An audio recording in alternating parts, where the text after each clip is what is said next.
Hello. അപ്പോൾ ഈ ഇലയൊക്കെ കാണുമ്പോഴേ നിങ്ങൾക്ക് മനസ്സിലായിട്ടുണ്ടാവുമല്ലോ, ഞാനിന്ന് നോർത്ത് ഈസ്റ്റിലെ റെസിപ്പി ആയിട്ട് തന്നെയാണ് എത്തിയിരിക്കുന്നത്. ആൻഡ് ഈ അരിഞ്ഞുകൊണ്ടിരിക്കുന്നത് ബ്രഹ്മിയുടെ ഇലയാണ്. ഇത് മണിപ്പൂരിലെ ഒരു സ്പെഷ്യൽ ഡിഷുണ്ട്, സിഞ്ചു എന്നാണ് എൻ്റെ പറയുന്നത്. ഇവർ സാലഡായിട്ടും പിന്നെ ചോറിൻ്റെ ഒക്കെ കൂടെ ആണെങ്കിലും ഒക്കെ കഴിക്കുന്ന ഒരു മെയിൻ ഡിഷാണ് സിഞ്ചു. സിഞ്ചുവിൻ്റെ റെസിപ്പി ഞാൻ ഓൾറെഡി ചെയ്തിട്ടുണ്ട്, ബട്ട് ഇത് ഒരു വെറൈറ്റി സിഞ്ചു ആണ് കേട്ടോ. ഇത് ബ്രഹ്മിയുടെ ഇലയൊക്കെ ആഡ് ചെയ്തിട്ട് കൂടുതൽ ന്യൂട്രീഷ്യസ് ആയിട്ടുള്ള ഒരു റെസിപ്പിയാണ്. ഓയിലൊന്നും തന്നെ ഒട്ടും തന്നെ ആഡ് ചെയ്യുന്നില്ല.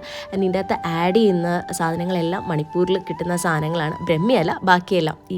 ഇപ്പം അത് ആഡ് ചെയ്തത് സ്റ്റിങ്കി ബീൻസ് എന്നാണ് പറയുന്നത്. സ്റ്റിങ്കി അത് തന്നെ, മണമുള്ള ബീൻസ്.